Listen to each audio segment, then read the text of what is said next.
Global fire পাওয়ার index এর তথ্য অনুযায়ী ২০২৫ সালে বিশ্বে ১৪৫টি দেশের সামরিক শক্তির বিচারে বাংলাদেশের অবস্থান ৩৫তম।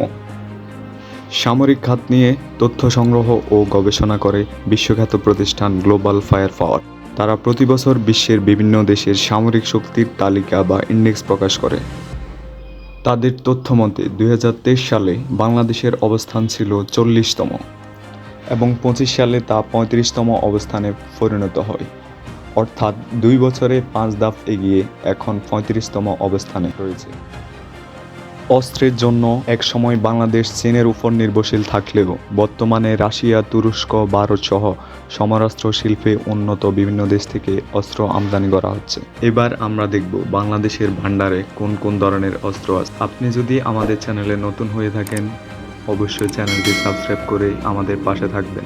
প্রথমেই আমরা শুরু করব বাংলাদেশ সেনাবাহিনী দিয়ে। বর্তমানে বাংলাদেশ সেনাবাহিনীতে সক্রিয় সদস্য ১,৬০,০০০ এবং সিভিল সদস্য ১৩,৪০৮ জন।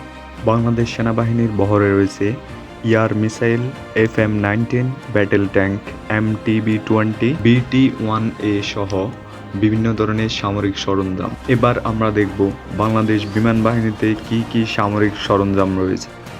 বাংলাদেশ বিমান বাহিনীর বহরে থাকা ২১৬টি এয়ারক্রাফট, যেগুলোর মধ্যে ইয়াক-130, MiG-29, চেংদু F-7 অন্যতম।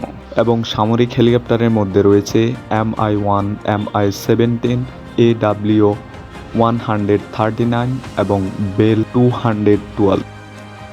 বর্তমানে বাংলাদেশ বিমান বাহিনীতে সক্রিয় সদস্য রয়েছে ১৭,৩৯০ জন এবং সিভিল সদস্য ২,৮০০ জন।